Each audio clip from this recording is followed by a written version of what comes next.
ready to dive into the most heartwarming chaos you'll ever see at a Pokémon resort. Episode 7 of Pokémon Concierge brings us laughter, awkwardness, and some surprising emotional twists that'll make you rethink what it means to truly care for Pokémon and each other. So stick around as we break down every unforgettable moment, dissect the ending, and see how Haru's journey takes another clever turn. Episode 7 gets rolling with Haru continuing her role at the Pokémon Resort, this time teaching Dan, a newcomer, the ropes of scooter balancing. If you've ever tried to ride something wobbly for the first time, you know how tricky it can be.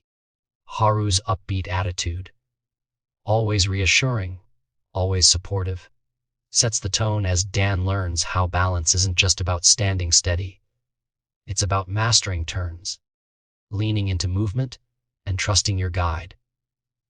Their playful banter as Haru draws comparisons between steering scooters and piloting boats makes the scene feel instantly relatable, while Celio's energetic appearances remind us how unpredictable Pokémon can be. But the episode doesn't settle into a routine. When Celio dashes off unexpectedly, Haru chases after it, desperate to finish its training. Dan isn't too far behind, and suddenly, Magikarp splash, soaking Haru completely, shows just how wild things can get in the resort. Even though getting drenched is never fun, Haru's reaction is gentle and understanding. She's not mad, she's just trying to keep the peace among her quirky Pokémon guests. Dan's approach to Magikarp is surprisingly humble, explaining it's not a special trick, just recognizing Magikarp's strengths and teaching accordingly. This moment hints at how everyone at the resort brings their own wisdom, even if their methods look different. Things take a surprising turn when Haru notices that Magikarp's water is far too cold. It could make the Pokémon uncomfortable, so she proposes moving it somewhere warmer. This isn't just a small detail. It shows Haru's growing attention to the Pokémon's needs and her willingness to solve problems on the fly. Celio steps in loyally, moving Magikarp and the others downstream. As Dan observes and Tyler gets asked to handle Dan's training, it becomes clear that Haru is juggling way more than just basic instructions. She's also managing relationships, trust, and the challenge of letting others shine, even while self-doubt quietly nags at her. Then comes a quiet scene with Dan and Haru stumbling through awkward starts, leading to some impromptu work in the vegetable garden. It's here that viewers get a rare look at the daily grind watering, tending to berries, and avoiding bonfires on windy days.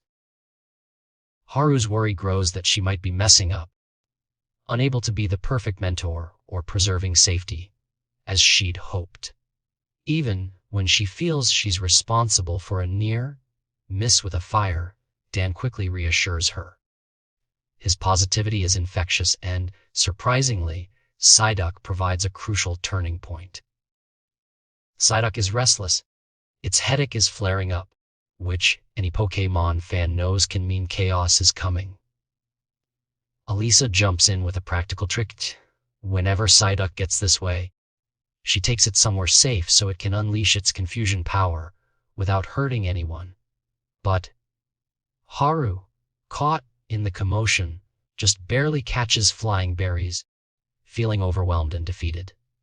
She considers asking Ms. Watanabe to reassign her, doubting her own abilities as a teacher. But here's where episode 7 flips everything. Dan confides to Ms. Watanabe, telling her how much Haru actually helped, not just with tasks, but by caring for the Pokémon. He highlights that Haru's empathy and understanding, especially with Psyduck, set her apart as a caretaker. Alisa, not one for easy compliments, admits Haru has grown in skill and confidence since starting at the resort. For the first time, Haru isn't just the student learning from others. She's becoming a role model herself. After an emotional roller coaster, the show finds a lighter rhythm. Haru, energized by encouragement, begins building a checklist of everything they've accomplished, a sign that she's reclaiming confidence. Dan and Haru team up for a Pokémon photo shoot, with Deden, Celio, and even a rare Snorlax starring in some adorable snapshots.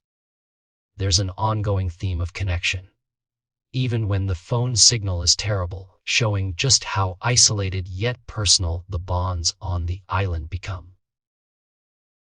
Suddenly, trouble breaks out. Elisa shouts for help as some Pokémon get aggressive, stoking tension in the usually peaceful resort. This is when Dan shows a whole new side. He scolds the misbehaving Pokémon with authority, a move that shocks everyone, even Haru. His serious tone cuts through the chaos, proving he can handle tough moments. Haru and the others realize that beneath Dan's calm demeanor is a leader who can step up when needed. After the emotional intensity, Dan and Haru decide it's time for some playful fun to smooth things over. The pair jump back into entertaining the Pokémon with Celio's impressive performances. Psyduck, Eevee, and more join in, putting their best moves on display. The mood shifts from tense to joyful, creating a perfect ending that's equal parts laughter and warmth. It's clear that, together, this crew can overcome missteps through team spirit and genuine care. As the episode winds down, Haru reflects on everything that's happened, uncertainty, rescue, and the importance of letting both people and Pokémon learn at their own pace. Watnab gently hints that she knew exactly why Haru was entrusted with this assignment. Viewers are left with a sense that growth isn't always about perfect successes. Sometimes it's built from messy attempts, honest mistakes, and heartfelt support. In summary, Episode 7 of Pokémon Concierge is all about learning to trust yourself and those around you, whether it's training a Magikarp to splash safely, redirecting a Psyduck in distress, or simply finding the courage to lead by example. Haru's transformation from a nervous newcomer into a thoughtful mentor is both relatable and inspiring. It's not just about Pokémon. It's about finding your place, lifting up others, and growing stronger together. What did you think of this episode's emotional ups and downs? Did you relate to Haru's struggles? Let me know in the comments below. And if you enjoyed this recap, don't forget to hit that like button. Share this video with your fellow Pokémon fans and subscribe for more breakdowns and behind-the-scenes stories on Pokémon Concierge. See you next time.